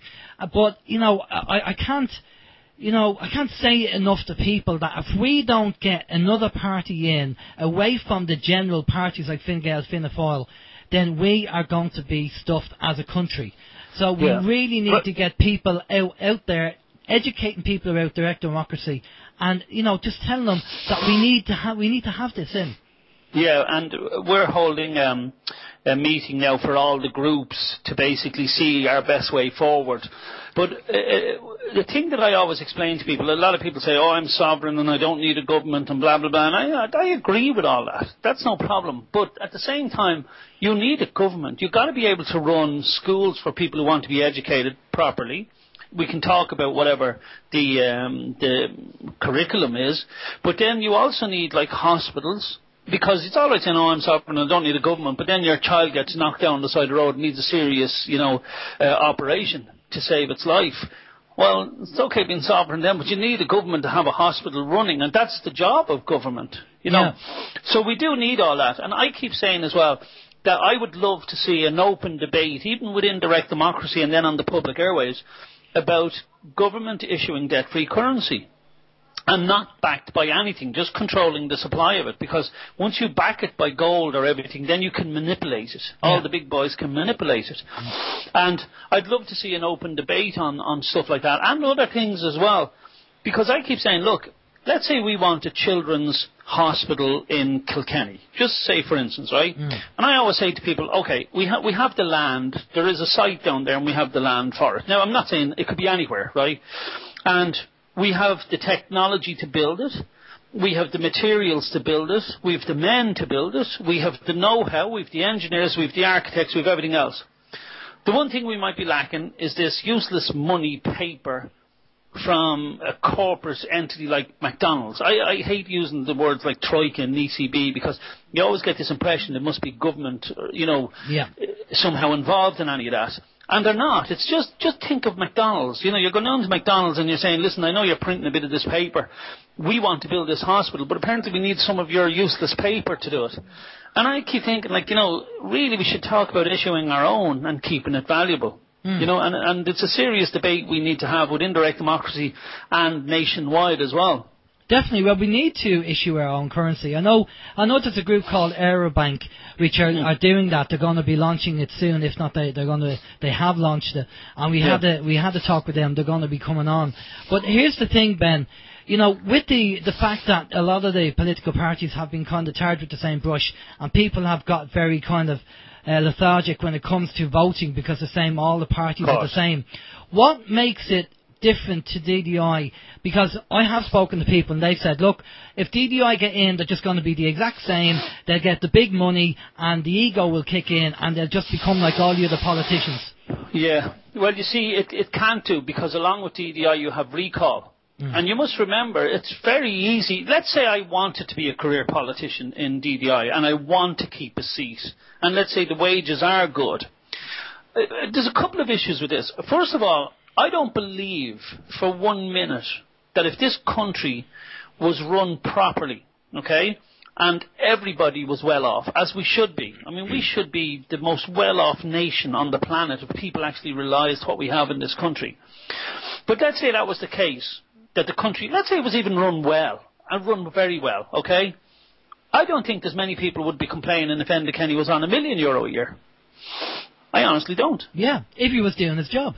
You see, that's the point. So, like, if you're doing well and the country's doing well and somebody is to you, I believe Enda Kenny is getting $1 million a year, you'd say, sure, more power to him.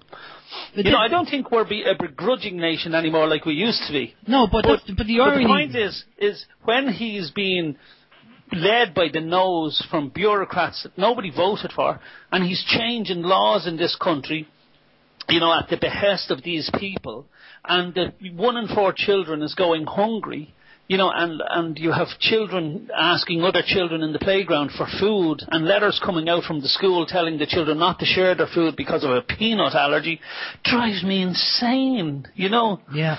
So now we complain that he's on 20 grand a year, because he's not worth it. Yeah. Well, look, any corporate company I've worked in, you normally have your objectives, which you have to reach. And if you don't do your job, guess what? You get sacked. Yeah. So and that's the only thing about direct democracy too that I was going to say is we have recall. We're the only party pushing in recall.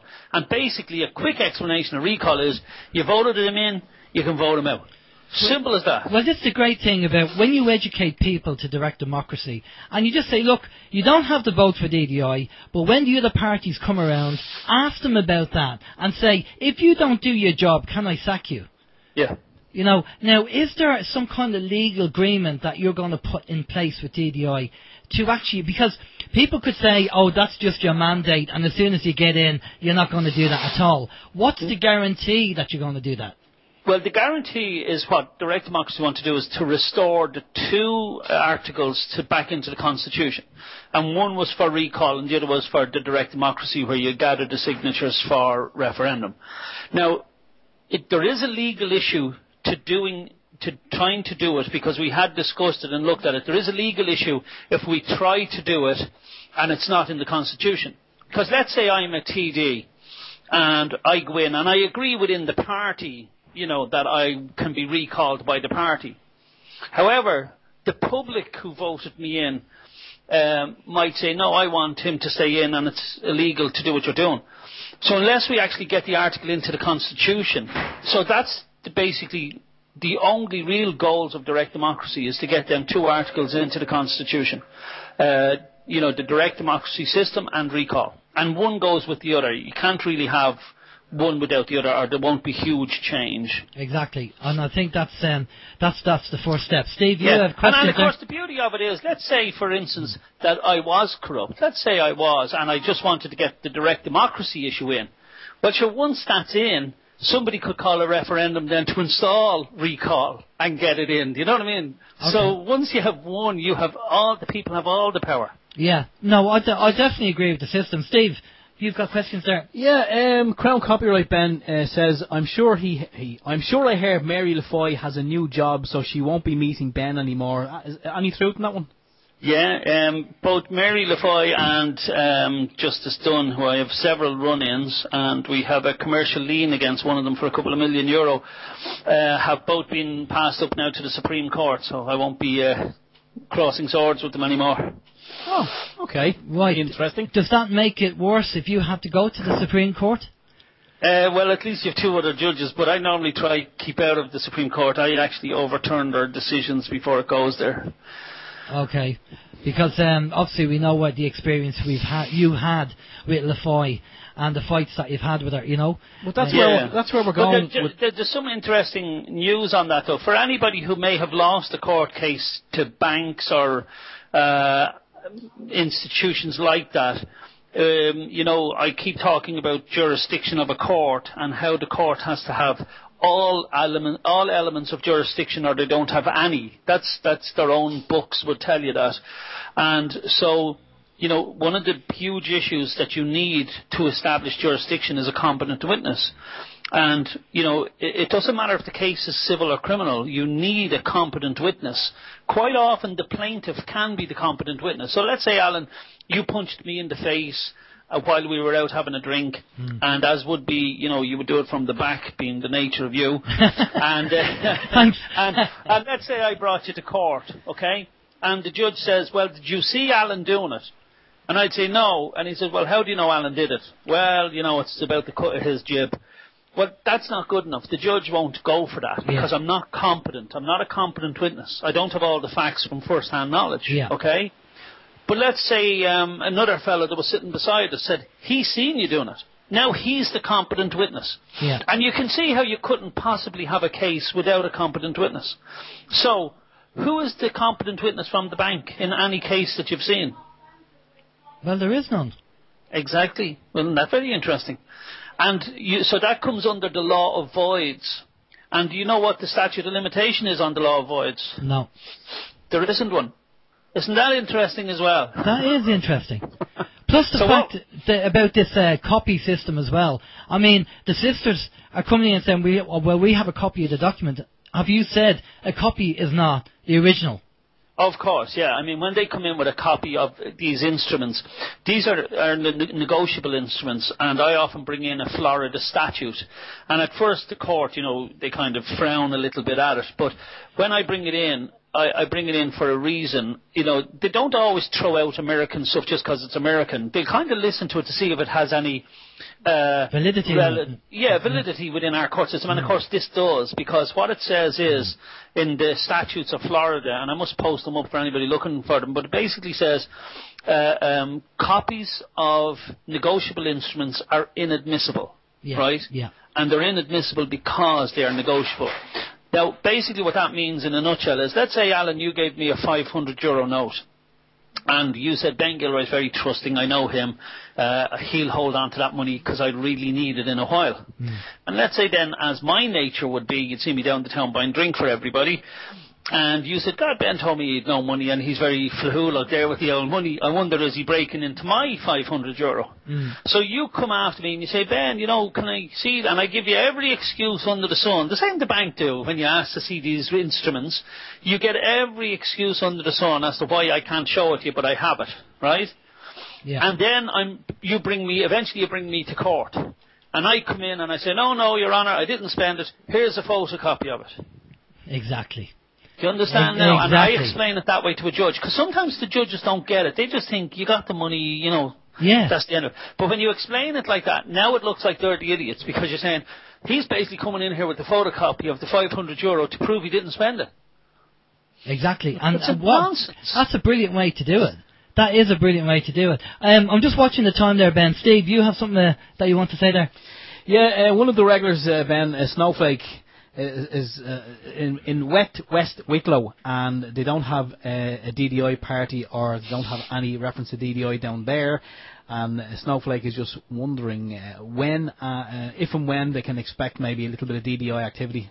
Okay, well, there are a number of members in the Wicklow area, so what we try to do is we say to, look, why don't you get in touch with head office? They'll unite you with the people in the area, and before you know it, you could have a committee and everything set up, and we give as much help as is needed then for that area. I know we did talks, and there was people interested in Ockram and a few other places like that. What do you do, Ben? Just a quick one. What do you think of the statement? Apparently, she said she didn't say it, but I've seen it posted up on Facebook regarding it being on the independent.ie website. Mary O'Rourke saying about the coalition between Fine Gael and Fianna Fáil. Oh, yeah, I know. Well, that's really, circling the wagons on the system now, isn't it? You see, because what I have been saying is that come the general election in 2 years, and it's not that far away, that's if it lasts full term, that if direct democracy even got 3 seats, we could do what Tony Gregory did and hold the balance of power, if you like, in their game. And that's what they would be most afraid of, because all we would want in any deal is that you put them 2 articles back in the Constitution, or even put 1 article back in the Constitution. Forget about recall. Let the people bring a referendum for recall. Do you know what I mean? Yeah. Even if we were looking for 2 and we'll do a deal, we strike a deal and we say, look, just give us 1 article back in the Constitution, give us direct democracy back in it. After that, we can just step down. I mean, there's no need. We could leave Fianna Fáil. Well, I mean, imagine if we got direct democracy in and we could put out a statement saying, do you want the current government to be in power? Bang. Yeah. That's it. That's the referendum done. They're out on their air, and then we get, a party. But not even that, you could leave them in. Let's say what we could do is, let's say we hold a referendum on a particular day, and you could hold 10 issues on the one day, because they could be just simple yes or no's. Like, yes or no, do you want to stay in Europe? Yes or no, do you want to keep the euro? Yes or no, do you want to issue debt-free currency? Yes or no, do you want fluoride out of water? Yes or no, for whatever it might be. You could run through 10 of them in a day, and you see, people that are interested will turn out, and people that wouldn't care one way or the other won't turn out. So you don't even have to worry too much about the turnouts. But what about the vote rigging? I mean, allegedly, we know that, and there's rumours, and I'm not saying, my belief and what I've been told, and there's video footage of boxes being taken in and taken out. That. You know what I mean? So yeah. This is my concern. With the best will in the world, these guys, as far as I'm concerned, will go to any length to keep the power, and that means any length. And they will have their trolls and their shills and their paid accomplices to do what needs to be done. That's my concern. So yeah, I'm not sure how we can do that. Well, I think it probably should be done online. Now, I know people will say, oh, what about the voting e-machines or whatever they're called, the fiasco. I actually think what happened there was the government shot themselves in the foot and realised they couldn't rig them. Well, and they were left there because, know computers. Yeah, but they can be rigged, Ben, because there was an expert, when that Florida, when the voting went in for Jeb Bush and George Bush, an expert who knew about these vote machines actually said they could be rigged to have 51 to 49. They can be easily rigged. Right. And you get then I think we have to stop voting with pencils. Yeah. I've been voting with pencils. It's ridiculous, and I don't know why. I think you should be voting in a permanent marker, to be honest. Well, listen, maybe we can take a tip from Iceland. They did their constitution online, and they just asked the people. But the trouble is, who watches the watcher? Yeah, well, that's it. You see, but you see, what Jared Salenti was saying as well is that, he was saying we can trust computers to send trillions of dollars all over the world, but we can't trust it just to do the vote. I'm not so sure. But look, I'm easy either way because I don't have issues. I would just like to see that it's not rigged. I'm hoping that there wouldn't be as much rigging here as maybe elsewhere, but of course you must stay vigilant. And I have seen them video of, I think it was in Cork where the two boxes were taken out, wasn't it? Yeah. So that's a little bit worrying. But, I think you should have GPS trackers on these boxes, and anybody can log in on a night when they're... Because it's only one night they stay in a place. Yeah. Well, I don't know. Maybe you have a representative of each party. Yeah, stay with the box. To stay with the box. Like stay with the box, and then that way they know it's not being swapped. I mean, it's terrible to have to talk about this, but when people are in power and they like their control, and that's the way they are, they will do anything to keep that control. Of course, and that's why you now see this Fianna Fáil, Fine Gael coalition they're talking about. That's really the circling of the wagons now, Well, maybe I think it's probably the men in the back room. They're saying, listen, we need a plan because things are happening, everything's falling down, so what are we going to do? But it proves the point that if Fianna Fáil and Fine Gael did get together, then there's no difference in the party. Exactly. Well, there is now, because they just have an agenda set by someone else. Like, I don't believe for a minute that everybody in Fianna Fáil is corrupt. And even if there's a lot of them are, I also believe they didn't go in corrupt. You know, I remember when we used to do CCTV, we used to say that your staff are probably honest, but the CCTV keeps them honest. And that's what direct democracy does, keeps you honest. You know, because where human nature is, you know. Well, if you look at George Lee, he went into Fine Gael, I believe, and he was there for 9 months. I mean, if the system is institutionalised, which it is, and there's a party whip system, he obviously knew he was banging his head off the brick wall. Yeah, and I believe he went into for the right reasons. Yeah, but the trouble is that I know you're saying they probably do go in for the right reasons, but the problem is what happens is they go into the party. Where's their morals gone? Yeah. I mean, you know, George Lee did the right thing. He obviously realised after 9 months that I can't make a change. The system's too institutionalised. I'm getting out. But what about them TDs who know that and they just stay on because it's a gravy train? Well, that's it. I mean, I spoke to a number of TDs who would be in it a long time, and they just said, Ben, I'm sick and tired of it. I just see it as a wage now. I did join with the right intentions. I tried for years working my arse off trying to make change, and you get shot down by a party whip, and that's it. You just told, shut up, toe the line. So they said, I'm too old now. It's my job, so that's what I do. I toe the line. And, like, that's why I put the story out about Helen McEntee. Now, don't get me wrong, I think Helen McEntee is a lovely girl and a really nice girl, you know. But I did put the story out about, you know, before the election, they were all saying they were going to be this strong voice, and I kept saying I thought it was the X Factor where you were on, because everybody was going to have a strong voice. And then shortly after the election, I think it was about maybe 5 or 6 weeks after the election, I put a thing out saying that she had emigrated. And there was loads of people saying, well, when is the new election, and blah, blah, blah. And I was saying, well, she hasn't, but the joke was you didn't notice.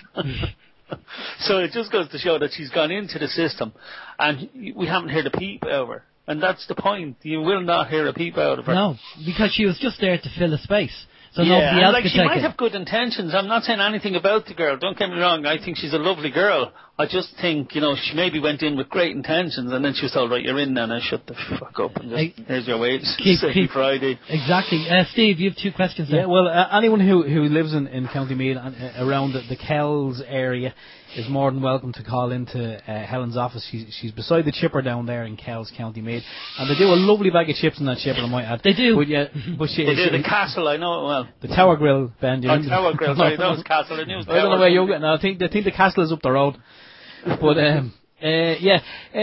Brian, I think I'm guessing this question is from Brian of DDI Wexford. He wants me to ask Ben, is there a meeting at the Red Cow on the 24th of August starting at 10 a.m?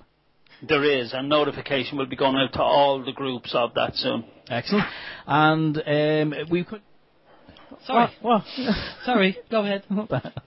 There's a thing that's been going on our chat room. It's been going on for a while. It's the kind of the fictitious pub crawl, and depending on how good a guest is or isn't, some of the people on the chat room will invite them on the pub crawl. But I just want to read out this one. That I haven't been invited.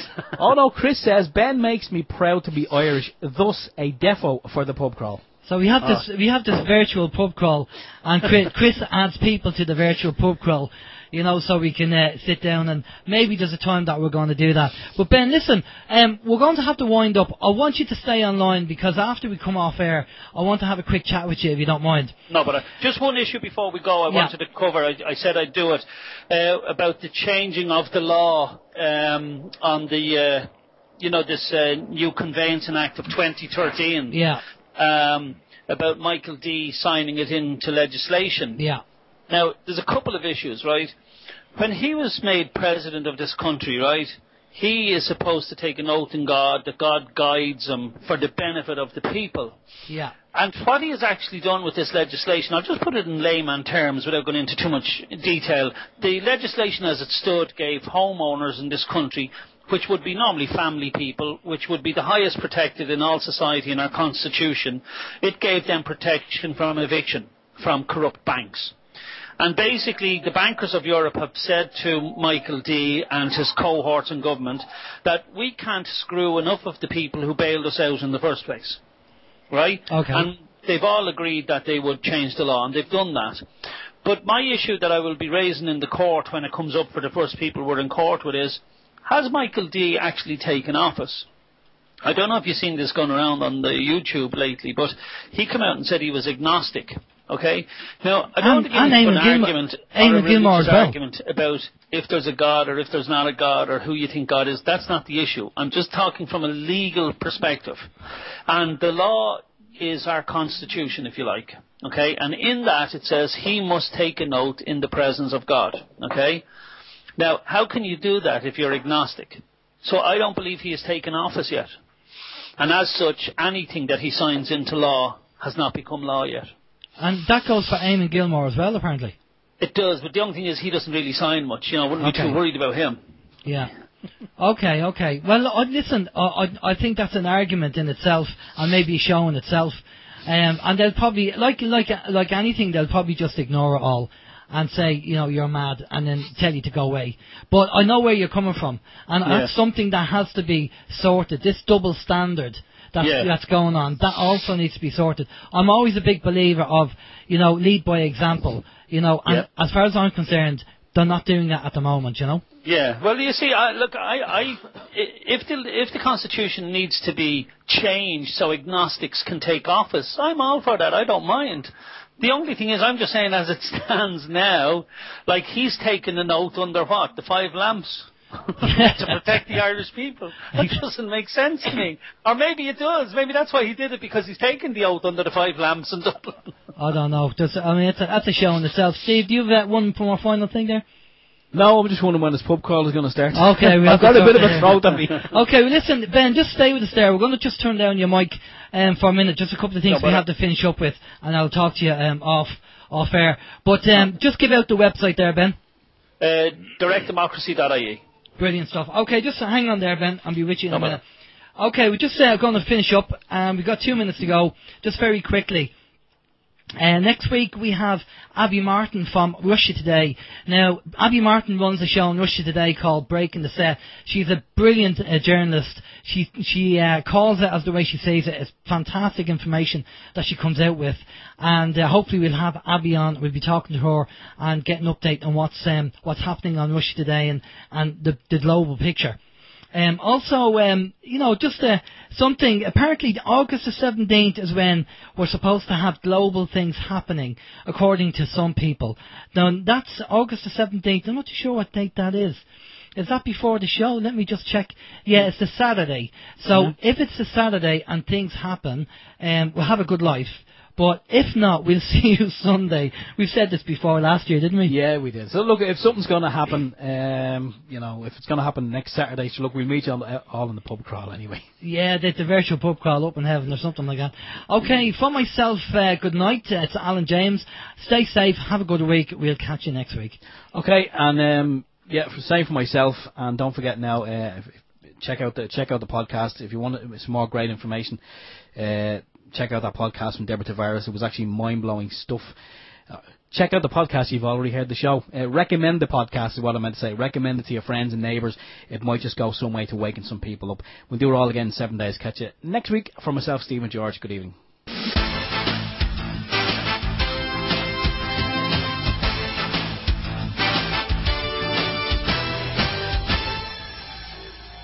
Open your mind.